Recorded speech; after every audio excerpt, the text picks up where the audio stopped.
सर्वम्। ओम यजुर्वेद अध्याय 35 मंत्र 16। ओम अग्ने आयुंसि पवस आसुव ऊर्जम इसम चना आरे बादस्व दोच्छुनाम। अग्नि संबोधन है। हे अग्नि, हे अग्नि अग्रणी प्रगतिशील परमेश्वर। अग्नि में अग धातु है बहुधा, बहुत बार हम लोगों ने चर्चा की है। अग्रणी होना, गति करना। तो हे अग्नि आयुंस, आयु को बहुवचन में है, हम सब की आयु को पवस्सु पवित्र करो। हम सबकी जो आयु है, जो भी जीवन है, उसे पवित्र करो, हमारा जीवन पवित्र हो। देखिए, हम प्रार्थना कर रहे हैं कि हमारे आयु को, हमारे जीवन को पवित्र करो, हमारे संपूर्ण जीवन को पवित्र करो, ये प्रार्थना कर रहे हैं। हमने बहुधा कहा है, ये वेद की शैली है। हम ईश्वर के गुणों का वर्णन करते हैं, ईश्वर से प्रार्थना करते हैं, उससे प्रेरणा यही होती है कि हमें ऐसा करना है। हमने कह दिया भाई हे अग्नि हमारे आयु को पवित्र करो, तो अब ये दायित्व उसका है, हमें तो कुछ करना नहीं है। वो करेगा पवित्र? नहीं, वो नहीं करेगा। भाव यही है कि हमारे अंदर ये भावना हो कि हमारा जीवन पवित्र हो, हमारी संपूर्ण आयु पवित्रता के साथ व्यतीत हो। ये हमारी भावना है, हमें इसके लिए प्रयास करना चाहिए। और हम परमेश्वर से प्रार्थना कर रहे हैं कि हमारे जीवन को पवित्र बनाए रखो। प्रयास तो हम ही करेंगे, अपने जीवन को पवित्र बनाएंगे। ईश्वर की कृपा रहे, सहयोग रहे, उसकी करुणा, उसकी कृपा से हम अपने इस उद्देश्य में सफल होंगे, ये भावना होती है। अग्नि आयुंसि पवस, हे अग्नि हमारे आयु को पवित्र करो। आशुभ, आ उपसर्ग है, सम्यक समन्तात शुभ उत्पन्न करो। सु धातु का अर्थ उत्पन्न करना, सृजन करना। आशुभ उत्पन्न करो, क्या? ऊर्जम, ऊर्जा को उत्पन्न करो। हमारे जीवन में ऊर्जा भी होनी चाहिए, केवल पवित्रता नहीं। कहा अग्नि आयुंस पवस्सु, हमारे जीवन को पवित्र तो करो, लेकिन केवल पवित्र होने से तो कुछ भला नहीं होने वाला। तो क्या करो? आशुभ उत्पन्न करो, ऊर्जम ऊर्जा को उत्पन्न करो, ईशम इस अर्थात गति को उत्पन्न करो। इस धातु का अर्थ गति भी है और इच्छा भी है। गति को उत्पन्न करो, इच्छा को उत्पन्न करो। सब इच्छाएं जीवन में होनी चाहिए। हमारी भी इच्छा है, घर घर वेद, जन जन वेद। आप सबको वेद से हम जोड़ रहे हैं। हम चाहते हैं आप भी दूसरों को वेद से जोड़ें, हम सब मिल करके पूरे समाज को वेद से जोड़ें। ये इच्छा है हमारी, होनी चाहिए। इच्छाओं को समाप्त नहीं किया जा सकता, उसको उचित अच्छी दिशा दी जा सकती। अच्छी इच्छाएं हो तो हमारे लिए भी अच्छा और समाज के लिए भी अच्छा। तो इसका अर्थ इच्छा और गति दोनों है। इसम आशुभ ऊर्जम इसम चना, क्या और न हमारे लिए कह रहे हैं, हमारे लिए ऊर्जम इसम चा, ऊर्जा को और इच्छा को, गति को, प्रगति को आशुभ उत्पन्न करो। हे अग्नि हमारे आयु को पवित्र करो और हमारे लिए ऊर्जा को, इच्छा को, गति को, प्रगति को उत्पन्न करो, सृजन करो। और क्या करो? आरे बाधस्व दुच्छूना, आरे अर्थात दूर ही, इनको तो दूर ही रखो। किनको दूर रखना है? बाधस्व, बाधित कर दो। स्पष्ट है, बाधा, बाधस्व बाधित करो। दुच्छुनाम, ये जो दुष्ट लोग हैं। दू धातु का अर्थ भी वही है, दुख होना, तप्त करना, जलने जलाना, दू धातु का अर्थ है। और दुष्ट धातु भी है, उसी से दुष्ट बनता है, दूषित बनता है। तो इसमें दू धातु मान लें, दुष्ट मान लें, चलेगा, अर्थ एक ही है। दुष्ट नाम अर्थात दुष्टों, जो दुष्ट हैं, जो बुराइयां हैं, जो दुर्गुण हैं, उनको तो दूर ही बाधित कर दो, हमारे आसपास भी ना आने पाए। इस छोटे से मंत्र में 3 चरणों में सूत्र रूप में, सूक्त के रूप में 3 अच्छी बातें हमको बता दी गई। बिल्कुल सीधे सीधे सूक्ति है। अग्नि आयुं से पवस, हे अग्नि हमारे आयु को पवित्र करो, हमारा जीवन पवित्र हो। अशुभ ऊर्जम इसम जना, और हमारे लिए ऊर्जा को, गति प्रगति को और इच्छा को अशुभ उत्पन्न करो। और तीसरा, आरे बाधस्व दुष्टनाम, जो दुर्गुण है, बुराइयां हैं, दुष्टता है, उसे दूर ही बाधित कर दो, वो हमारे आसपास न आने पाए। ये उत्तम प्रार्थना, उत्तम कामना इस मंत्र में व्यक्त की गई। ये छोटा सा, कितना सरल और कितना महत्वपूर्ण मंत्र आज हम लोगों ने पढ़ा। अब आप लोग जो भी विचार प्रश्न आदि रखना चाहें तो जो भी समय है उसका सदुपयोग हम लोग कर सकते हैं। स्वामी जी क्या ये गायत्री मंत्र है? इसमें गणना करो कितने हुए, पता चल जाएगा।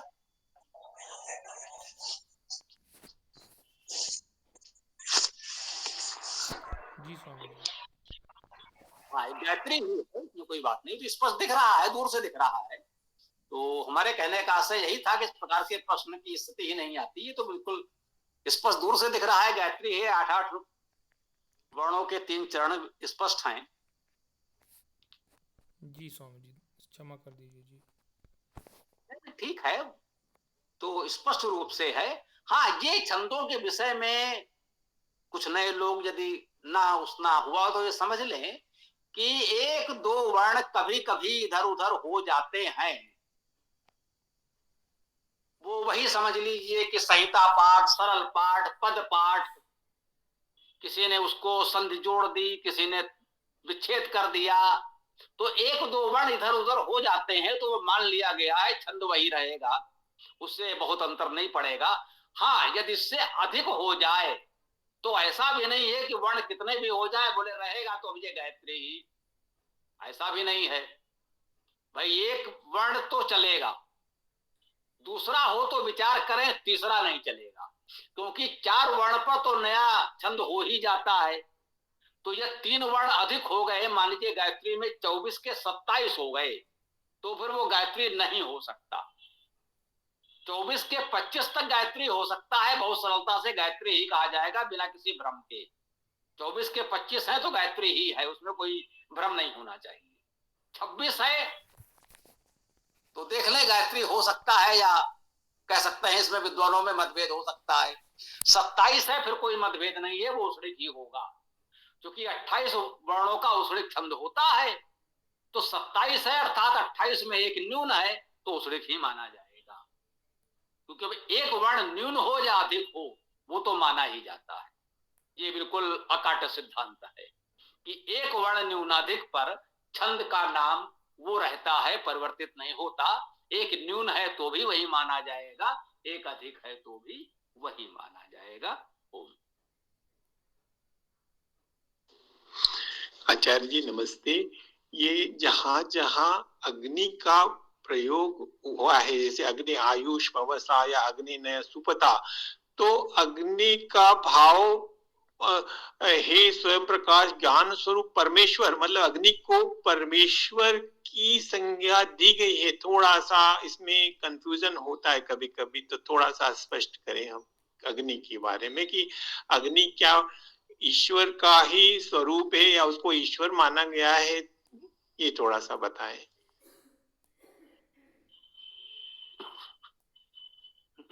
देखिए, वेद में परमेश्वर को अनेक नामों से कहा गया है और अग्नि नाम सर्वाधिक आया है, उसे यूं कहना चाहिए।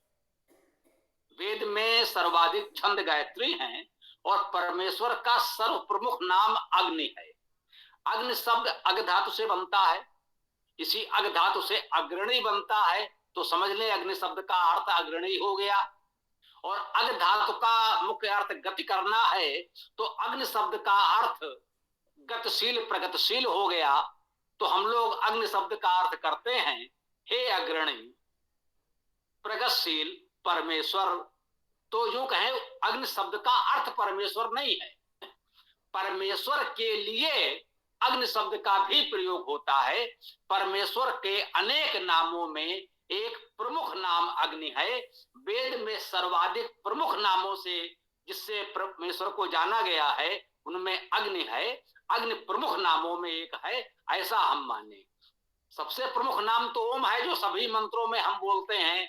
उसके अतिरिक्त अग्नि, इंद्र, ब्रह्म, ये नाम लगता है कि वेद में ये परमेश्वर के लिए सर्वाधिक प्रमुखता से प्रयोग हुए हैं। वैसे तो बहुत से नाम है, हम आप सभी जानते हैं। ओम। धन्यवाद आचार्य जी, बहुत बहुत धन्यवाद। स्वामी जी नमस्ते। यहाँ जो शब्द आया बाधस्व, मतलब इसे बाधाओं को दूर करने के लिए या बाधाओं को ताड़न करने, दमन करने के आशय में भी है क्या? देखिए, बाधस्व का अर्थ हो गया बाधित करो, पठस्व पढ़ो। ये जो प्रत्यय लगा, ये अभी जो हम लोग पढ़ रहे हैं, ये आख्यातिक विभक्ति प्रत्यय है और इसका यही अर्थ हो गया बाधित करो। आरे बाधस्व, इसे दूर ही बाधित कर दो। जहां ये दूर है वहीं उसे बाधित कर दो, हम तक ना आने पावे। ठीक,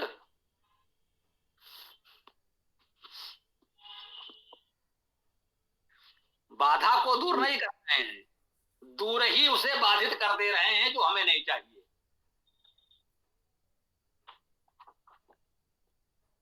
ओम।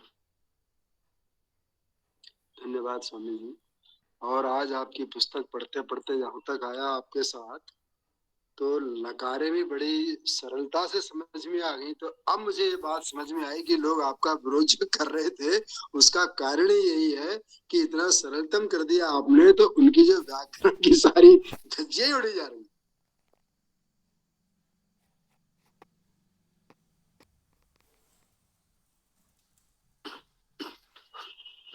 ऐसा नहीं कहना चाहिए कि व्याकरण की धज्जियां उड़ी जा रही हैं। व्याकरण का सरलीकरण हो गया तो लोग सरलता से व्याकरण को सीख जाएंगे। ये तो व्याकरण के लिए अच्छा ही हो रहा है, इसमें कहीं व्याकरण को नकारने का तो उद्देश्य है नहीं। व्याकरण को सरलता से लोगों तक पहुंचाने का प्रयास है ये।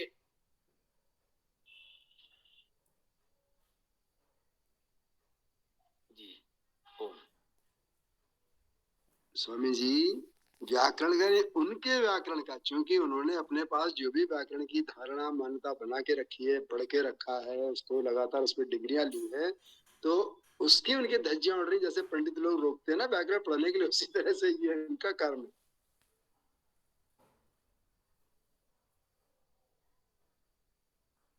हाँ, ये माना जाता है कि इसी तरह से वेद का प्रचार रोका गया। वेद लोग ना पढ़ पाए, उसको इतना बांध दिया गया जिससे लोग वेद ना पढ़ें। वही स्थिति संस्कृत व्याकरण की बना दी गई। इतना उसे जटिल क्लिष्ट बना दिया गया कि लोग उस डर से भाग जाएं। एक तो यही है कि तुमको पढ़ने का अधिकार नहीं है, स्त्रियां ना पढ़ें, शूद्र ना पढ़ें, तो वैसे ही सीमित हो गया। अब जो बचे उनमें से कोई साहस करे भी तो उसको इतना क्लिष्ट बना दिया गया कि वो भी भाग जाए। तो इसके लिए जो चाहे कह ले, जिनका भी षड्यंत्र था लोगों ने प्रयास किया, बहुत कुछ हुआ भी, और अब हम आप प्रयास करें कि वो फिर से सरल हो जाए, अधिक से अधिक लोग उसे सीख सकें। ये प्रयास हमारा आपका होना ही चाहिए। ओम।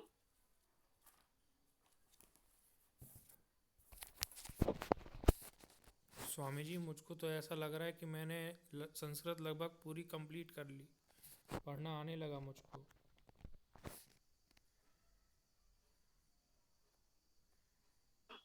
यही तो हमने आपसे कहा कि आज एक प्रकार से मुख्य व्याकरण तो आपकी पूरी हो गई। नमो नमः स्वामी जी महाराज।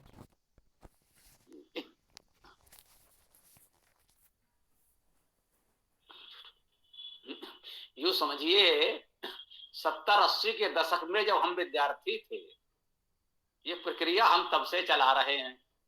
कोई पुस्तक नहीं होती थी, और ये पुस्तक सरल संस्कृत व्याकरण छपने तक स्थिति यही थी कि हम new light in general English से संस्कृत पढ़ाते थे। संस्कृत की कोई व्याकरण की पुस्तक ऐसी उपलब्ध नहीं थी जिससे हम संस्कृत पढ़ा सकें। अंग्रेजी की व्याकरण पुस्तक रख करके हम संस्कृत पढ़ाते थे, ये स्थिति थी। क्योंकि वो बच्चों को पढ़ाने के तरीका उनका आधुनिक ठीक ठाक था, तो उसी के आधार पर हम लोगों ने अपना ये विकसित कर लिया। और उस समय लोग मिले, हम लोगों ने उस समय कहा था 6 घंटे में संस्कृत सिखाएंगे। 6 दिन में संस्कृत की बात की गई। फिर कहा गया कि मतलब 1 घंटा प्रतिदिन पढ़ाएंगे तो 6 दिन लगे। बोले एक ही दिन 6 घंटे क्यों ना कर लिए जाए, 3-3 घंटे के 2 सत्र एक दिन में ही 6 घंटे पूरे पढ़ा दिए जाए। तो एक दिन में संस्कृत पढ़ाने की प्रक्रिया आई। कुछ मिले आज, बोले वो 6 वर्ष तो कम से कम संस्कृत व्याकरण पढ़ी ही जाती है। हमने 6 महीने हम जिसको पढ़ा देंगे वो हमारे पास पढ़ने नहीं आएगा, दूसरों को पढ़ाएगा। इतनी संस्कृत हमको नहीं आती कि हम किसी को 6 महीने व्याकरण पढ़ाएं। हम जिसको 6 महीने हमारे पास जो रह जाएगा वो फिर पढ़ेगा नहीं, वो दूसरों को पढ़ाएगा। हमारे पास इससे ज्यादा सामग्री है ही नहीं, हम इससे अधिक लोगों को पढ़ा ही नहीं सकते, हमें इससे अधिक स्वयं ही नहीं आता। तो हम लोगों की प्रक्रिया ऐसी है, थोड़े समय में सबको सीख लो, सिखा लो, उसके बाद जाकर के दूसरों को सिखाओ। जीवन भर स्वयं न पढ़ते रहो। जी।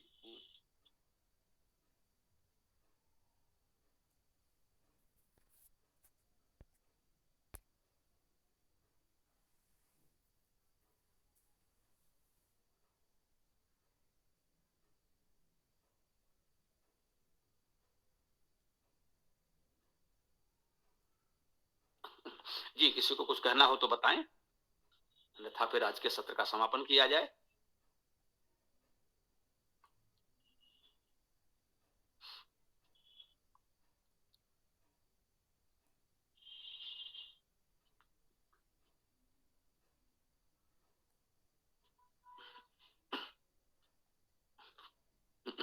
तो ठीक है, फिर आज के इस सत्र का समापन करते हैं।